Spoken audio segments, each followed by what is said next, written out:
G'day guys, Mac with the Outer Circle, and today we're looking at my Ultramarines Legion Force for the Horus Heresy.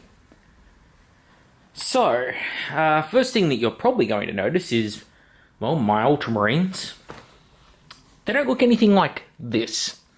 This is a Mark II Power Armoured 30k Ultramarine. What my Ultramarines look like, well, they look a little different. My Ultramarines look like this. So what's going on here? Well, this is a destroyer company. So, the hell's a destroyer company? Destroyers are the nastiest of the nasty of Space Marines.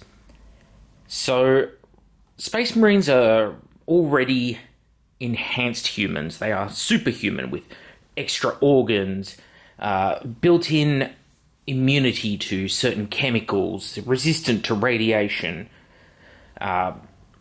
redundant extra organs, lots of stuff going on there.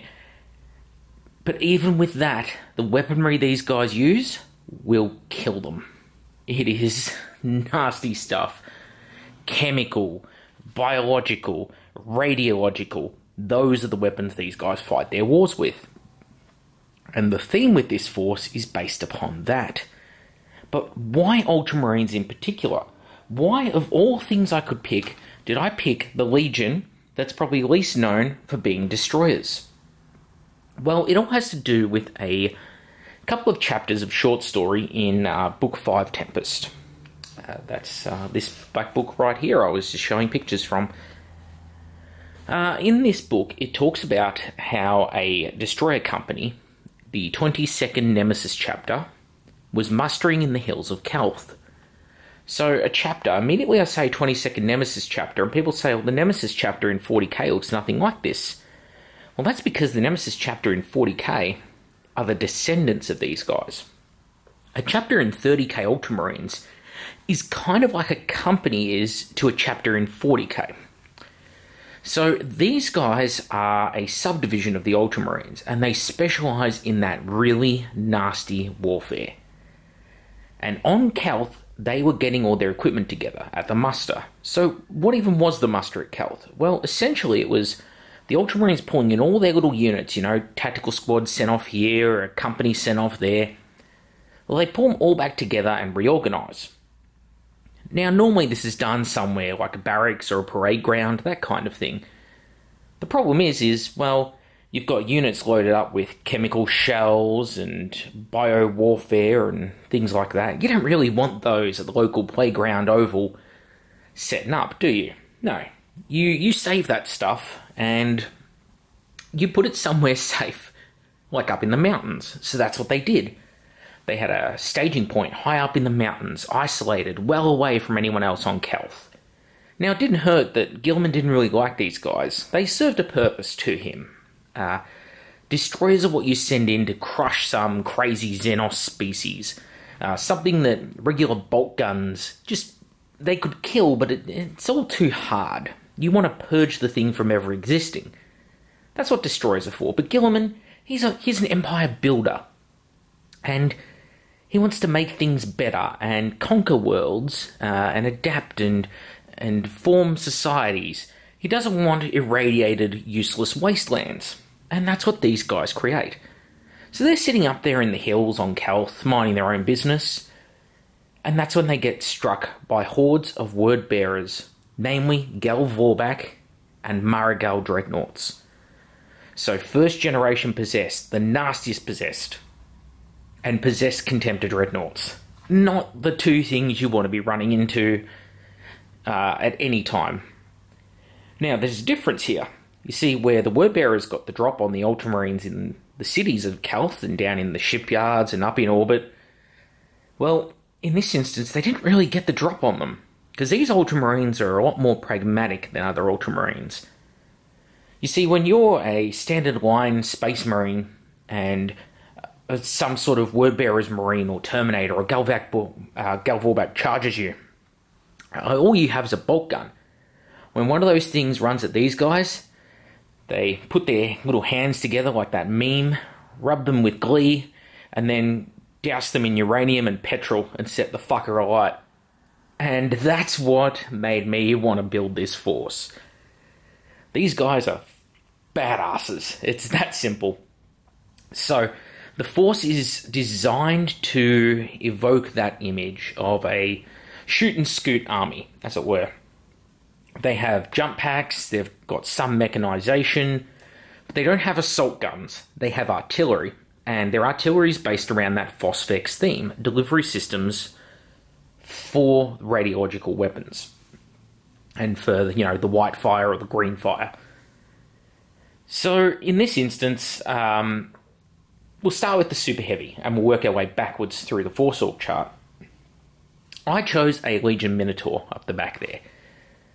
Normally, you would pick something better, to put it bluntly, for your Lord of War. Lords of War is a category that includes things like Primarchs, Baneblades, Fellblades, Mastodon, and, well, a non-super heavy Lord of War, which has a pretty underwhelming gun compared to a lot of other Lords of War. Why'd I pick it? Well, it's a theme. I wanted to pick a unit that fitted with the theme. And being essentially a double basilisk gun, it suited the fact that you can have basilisks and, in this case, Phosphex Medusas. Speaking of which, why Phosphex Medusas when something much more points efficient and much harder to kill exists? Thud guns. Well, I like thud guns. They're a little bit overpowered, and they're very tough, very hard to kill, but they didn't fit the theme. You see, I've got units which are able to run up the battlefield with jetpacks and transportation. Even these vehicles can move around and redirect themselves. How does a thud gun do that? A rapier it's an emplacement. Destroyer companies aren't about prolonged firefights with the enemy and emplaced weapons. They're about getting up quickly, breaching into an area with heavy armor, doing as much damage as they can, getting out of there. Well, that's the feel that I wanted to evoke with this force. So, Medusa's in, Quad Mortars out. Next up, Dreadnoughts. We have Contemptor, and we have two 30k box Dreadnoughts. So the Contemptor first. This guy here, he is a Ultramarine Contemptor upgrade from Forge World, and I've given him the Ironclad upgrade, one of the old ones, for his combat arm, to represent his Chain Fist, because the one that you get from Forge World is essentially a chainsword in place of one finger, and it looks kind of crap.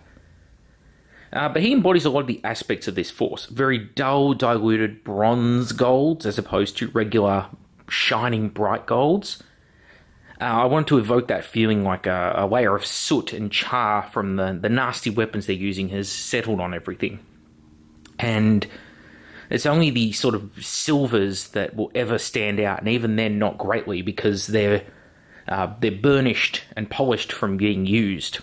The patterns in the iconography, you'll see I have a two-stripe pattern going on with the blue. And it's a motif that repeats throughout these blue stripes. I armed my Contemptor with a Power Fist and a Chain Fist because I believe that you should always arm a Contemptor Dreadnought to excel at one particular job, not two jobs half-assed. So that's why we went that route. Then you have these guys over here running around with their Inferno Cannons. Lovely little weapon you have right here. Very, very nasty. Perfect weapon for dousing the enemy and killing lots of Marines, backed up with a Chain Fist and a little Graviton gun in the front there. These guys are a ball, an absolute blast in fact to paint. And the downside of them is that I only have one left in my bits box. They don't even make them anymore, so that's going to be hard to add more to the list. So, next up on the list, the Terminators. In this case, it's Fulmentari Terminators. What the hell are Fulmentari Terminators? Great question. So, anytime anyone comes up with a great idea, Gilliman steals it. And in this instance, he saw the Tyrant Siege Terminators of the Iron Warriors and said, I think I can do it better. Spoilers, not better, more of a lateral shift. They have the option of taking combi bolters, autocannons, Reaper autocannons in fact, or Cyclone missile launchers on every model in the squad. And the more models in this unit, the better they get. Getting things, like night vision or ignores color or, rules like that. Not crazy strong, but decent. I believe at 5 models, they gain tank hunters, for instance. But anyway, that's the Formentari Terminators. And there's a problem, because these guys have no models. So, what option do I have? Well, there's been some beautiful Formentari conversions done. Usually people like to use, say, Crimson Paladins, or they'll even use Iron Warriors Siege Tyrants, or they'll, try some other form of Cataphracti Terminator, Justirian, that kind of thing. I decided to go with stock Terminators. This is a destroyer company. You can see from the Dreadnoughts the way that they're very plain, not super ornamented, lots of slabs of thick reinforcing armor, same as all the tanks. That's the theme I really wanted to bring home, and so that's what I did here. We have, in this instance, the Squad Sergeant, or Leader, and you can see stock Cataphracti armor. This actually, his legs are a Justirian one, because it had a little spiky belt buckle that otherwise it looked exactly the same, and I just wanted to mark him out as the Squad Leader very visually easily. Weapons are magnetized, so I can change them out. And why this instead of the Reaper autocannon? This is the infantry autocannon. The Reaper autocannon is huge and kind of ugly. It looks weird being so large and having it on a whole squad. So just for rule of cool, I thought it looked better as that autocannon. Rules-wise, though, it is only a Reaper in rules. So, yeah, fun little unit. From there, we then move forward a bit, and we get to the Invictus Suzerain. So the Suzerain are a very strong unit in-game. They have all got Invictus power axes, which are very strong, and they're armed with artificer armor and boarding shields. The big change I made, though, was I replaced the heads with regular Mark III breacher helmets, because the heads that they come with are Ultramarine in the extreme, as in they're covered in big, giant, golden wings and all that crap over the front of the helmets. And the models are already so very busy. Like this one here is the least busy shield of them, for instance. And you can see, just looking at him, he's still incredibly busy. So bringing it back, dialing it down a bit, was the goal with them. They've still got a lot of stuff on to represent that they are an elite command squad, that these are the guys who are going to make up the next generation of captains and leaders within the Ultramarines. By the same token, they're in a destroyer company. They shouldn't be crazy over the top. And if we're honest, they still are a bit too over the top for my personal tastes. Now, from there, we'll go to the HQs. So first up, we'll go the Siegebreaker. So the Siegebreaker is the guy who helps me to bring Phosphex to the party. This guy uses Sergeant Kronos' body with the Mark II Commander helmet upgrade. I don't even think they sell that anymore. But I used a Mark II command set back when I built this force. And with Sergeant Kronos' sort of Mark III but lighter, almost Mark II looking armor, it worked really well. And the Ultramarine iconography doesn't hurt. The other guy here is a Moritat. In this case, he's running twin Volkite pistols. And this allows me to... Well, either one of them is important for running the Rite of War that Mournival Events put out, but I run them both for the rule of cool. It allows me to stick to the theme very strongly. The next guy here is my Praetor, or he could be a Centurion, depends how I feel on the day. And he embodies everything I love about this force. Mark II Commander's helmet with the lateral crest, and I filled in the little slots on his face grille in order to make his helmet look more like a breacher helmet. He uses Garviel Woken's body, and he's armed with the hand flamer and another axe. But the big thing I wanted to avoid with it was I didn't want to use the Paragon axe. I actually use it as the Ultramarines Legatine axes.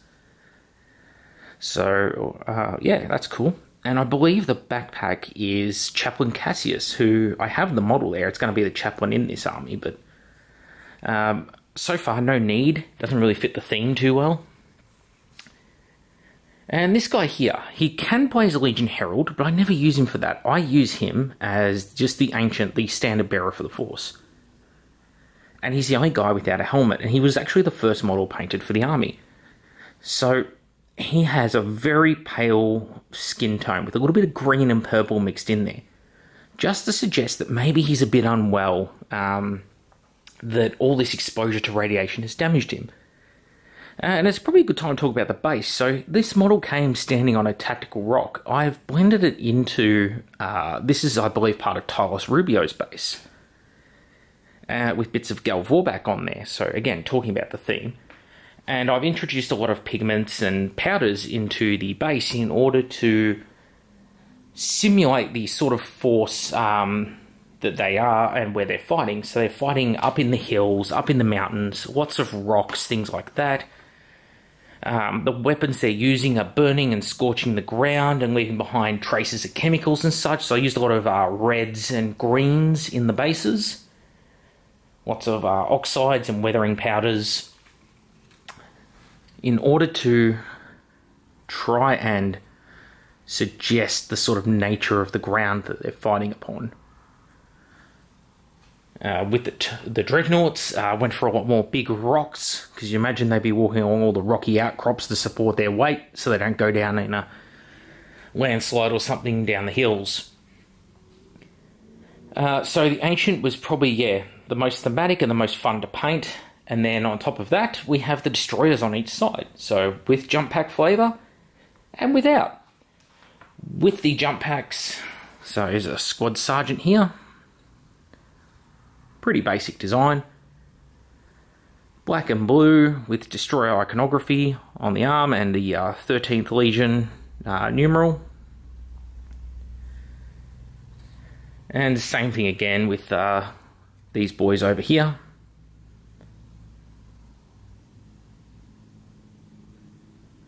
So the big thing with these blue shoulder pads is they take away so much from the center of the model. This should be the focal point, the very center of the model. Something, say, chest, face, that area. But the bright blue is so strong it pulls your eye away. So the trick here was diluting the blue rather heavily on these models in order to not take the eye away. And on other models, like Commanders, where I'm able to do bright blue helmets, I could tone up the blue a little bit and have it a bit brighter. And you'll see it here.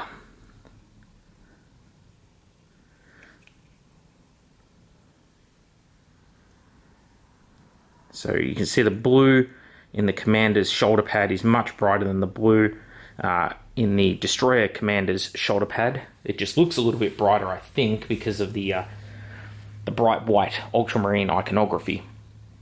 In the back here we have the Rhino. It's the only Rhino in the Force. And you can see on it, I've done this blue, pale blue from Vallejo, from their Model Air range, to try and break up the black a little bit, and then a few just soft edge highlights in there in order to just not have the blue or black overpower. And keeping, of course, that two-stripe motif on everything. The vehicle itself is rather unweathered. I haven't fully decided on the weathering techniques that I want to apply to the army. So it's just a little bit of chipping and damage and such in the blue stripes. I haven't gone for too many rust streaks or anything like that. That might come later. Again, still finding my feet a little bit. For the Medusas, again, embodying that same sort of really tarnished bronze and gold, and then using the silver of the gun to stand out against the black with those same twin stripes.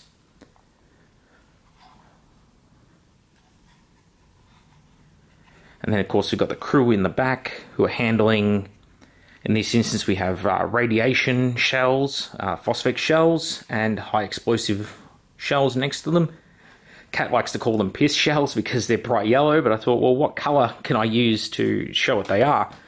So bright yellow and with the little destroyer radiation symbol on them, so you know exactly what you're getting. And even the crew of the vehicle have Ultramarine and destroyer iconography on them to tie them in together. And lastly, we'll talk about the Minotaur. So in this instance, same size fighting bay, believe it or not, as on the other vehicles, even with all the fact that the hull is closer in. On the other vehicles, the shells take up a lot of room. The difference is the guns are so elevated, and you can see the mechanisms down in there. There's 4 hydraulic cylinders to lift them and elevation gears. The tipping back has rotated them into the way of the fighting compartment, so I have just the one crew member in there. And what I imagine is that these shells are actually being fed by an autoloader. You can see the shells down in here coming out. So they're coming from a fighting bay underneath the vehicle and cycling up. And when they spit out, he just reaches down, grabs it, and loads them in. And that's how he fires the guns. And these at the back here, these spades, they dig in when you fire to absorb that recoil. And then when you drive off, there's little sensors up in the tops here that look backwards, so that the driver, who's in the hull here, I guess he's also the gunner, that's what the targeting mechanism's for, that guy is now driving this tank backwards across the battlefield when it's not firing. And that's how I envisage it. Same trick again with the coloration here. So breaking up the black with the use of those blue tones, which also softly tie into the regular bright blues of the Ultramarines themselves. So there you go. That is the current force. Now, added to this, I have 5 Recon Marines, because I thought, well, nobody uses them, and it's pretty cool, pretty thematic to have a unit that does exactly that. They go in, they spot for the destroyers, here's where we need to land, what we need to target, they spot for the artillery, the drop of shot. So 5 of those. I have 10, but I'll paint 5 to start with for the list. They'll join this. And here's the scary part. This army is so expensive, them especially, that with those 5 Recon Marines, you're looking at 3,000 point army. Yeah. Can you say expensive points?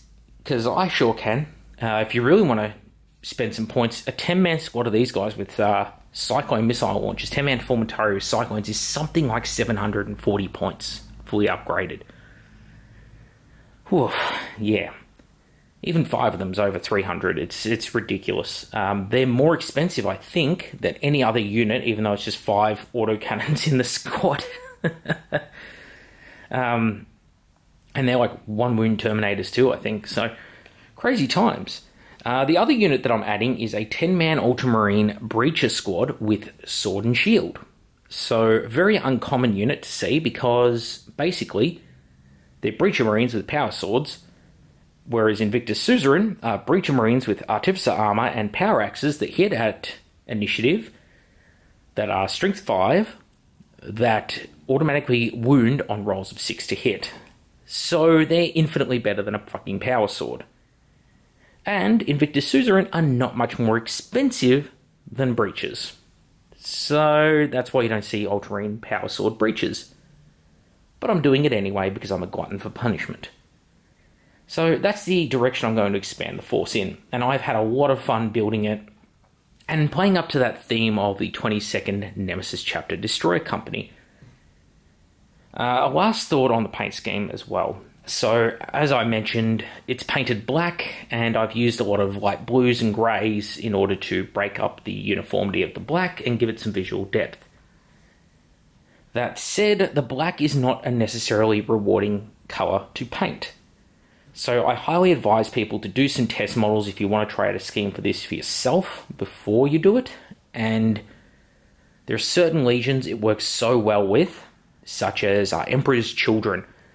A pink-purple shoulder pad, for instance, and helmet on this kind of colour scheme is so hot. Whereas, say, Dark Angels or Raven Guard whilst thematic to have destroyers, doesn't look as cool because they look like any other Raven Guard or Dark Angel's army because of black armor. Salamanders don't use them, so that kind of gets rid of that.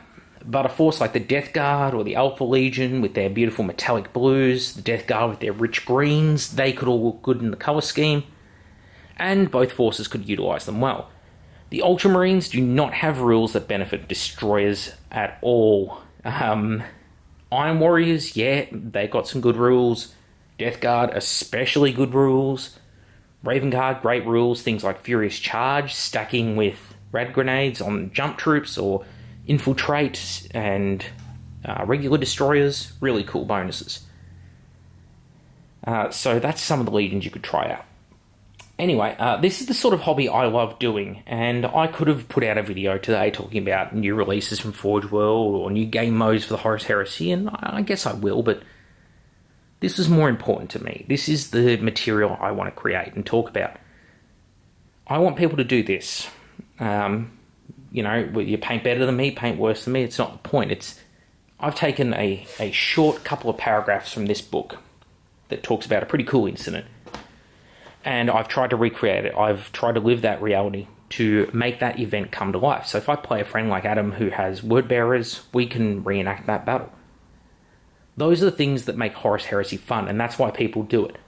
And I think that's something that 40k has kind of begun to lack, and 30k really holds aloft, is that you can make a specific force that does a specific thing in the Horus Heresy, and it feels so rewarding to do so. So that's my final thoughts. I'll leave that with you. I'm Mac with the Outer Circle. Thank you all for watching. It was great to have you along, and let me know what you think of the army, what I got right, what I got horribly wrong, in the comments below. See you all on the next one.